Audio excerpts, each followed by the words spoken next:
तो आगामी लोकसभा के लिए सभी पार्टियों ने अपनी कमर कसनी शुरू कर दी है। एआईएमआईएम चीफ असदुद्दीन ओवैसी ने बीते दिन सोशल मीडिया प्लेटफॉर्म एक्स के जरिए बताया कि उन्होंने वन नेशन वन इलेक्शन को लेकर उच्च स्तरीय समिति को एक पत्र लिखा है। इसके साथ उन्होंने कहा कि वन नेशन वन इलेक्शन भारतीय लोकतंत्र और संघवाद के लिए एक आपदा होगा। हैदराबाद के सांसद ने वन नेशन वन इलेक्शन पर उच्च स्तरीय समिति के सचिव नितेन चंद्र को एक पत्र लिखा, जिसमें उन्होंने कहा कि मैं संसद सदस्य और ऑल इंडिया मजलिसे इत्तेहादुल मुस्लिमीन के अध्यक्ष के रूप में एक राष्ट्रीय एक चुनाव के प्रस्ताव पर विचार करने के लिए आपको पत्र लिख रहा हूं। मैंने संवैधानिक कानून पर आधारित प्रस्ताव पर अपनी ठोस आपत्तियां संकलन कर दी है।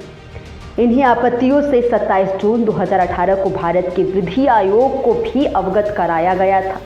जब उनसे इस मुद्दे पर सुझाव मांगे थे, मैंने इस मुद्दे पर 12 मार्च 2021 को हिंदुस्तान टाइम के लिए लिखा मेरा एक लेख भी संकलन किया है। असदुद्दीन ओवैसी ने लिखा, यह दुर्भाग्यपूर्ण है कि मेरी आपत्तियां प्रारंभिक और मूल दोनों के समक्ष दोहरानी पड़ेगी, क्योंकि इस मुद्दे पर हर परामर्श ने लोकतंत्र में कानून बनाने की पहली आवश्यकता को नज़रअंदाज कर दिया है।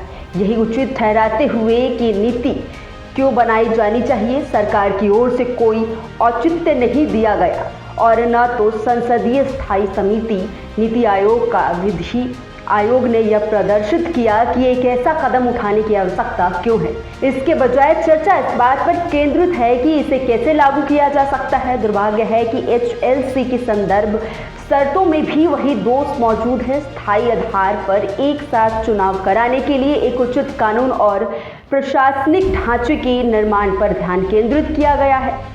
इससे भी महत्वपूर्ण बात ये है कि यह पता नहीं लगाया गया है कि क्या भारत के लोकतांत्रिक ढांचे में ऐसे मूलभूत परिवर्तन संवैधानिक रूप से स्वीकार्य है या किसी समस्या की खोज में एक समाधान है।